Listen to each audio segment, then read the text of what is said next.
Afghans are from Afghanistan. For Tuba Adina Howe, diversity is really, really important to me. Representation of Afghan people, history, and culture matters. Who is from Afghanistan? But also the beauty in the differences, the beauty in the different cultures, the different people, the different children, and the different foods. Adina Howe was born in Kabul, Afghanistan in 1980. That's 1 year after the Soviet Union invaded the country, triggering a decade-long Afghan civil war. For safety, Adina Howe says her family escaped the country, migrated to Pakistan, lived in Pakistan for a few years.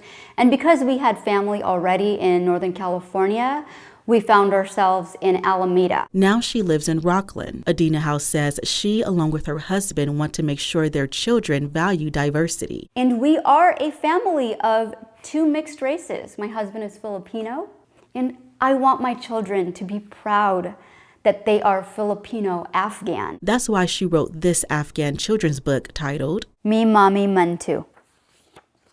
I love making mantu with mommy. Mantu is a delicious Afghan dish. In the book, Adina Howe, along with her 7-year-old son Max, teach others how to make the Afghan dish mantu. It's often found at Afghan gatherings, parties, celebrations, and even weddings. Adina Howe says she enjoys spending time with her children making mantu. And it is our version of a dumpling, a steamed dumpling.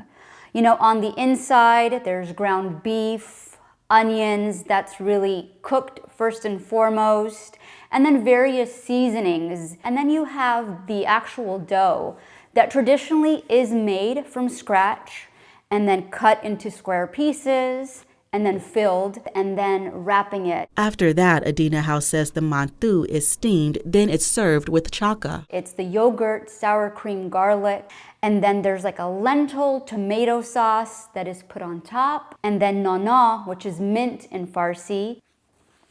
Some people say bon appetit before they serve a tasty dish. Afghans say Noshe jaan. In Farsi, that means may it be sweet for your soul.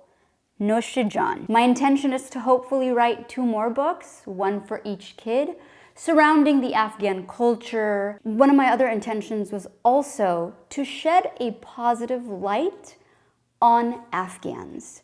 So much has gone on in Afghanistan, and I just didn't want us to always be defined by war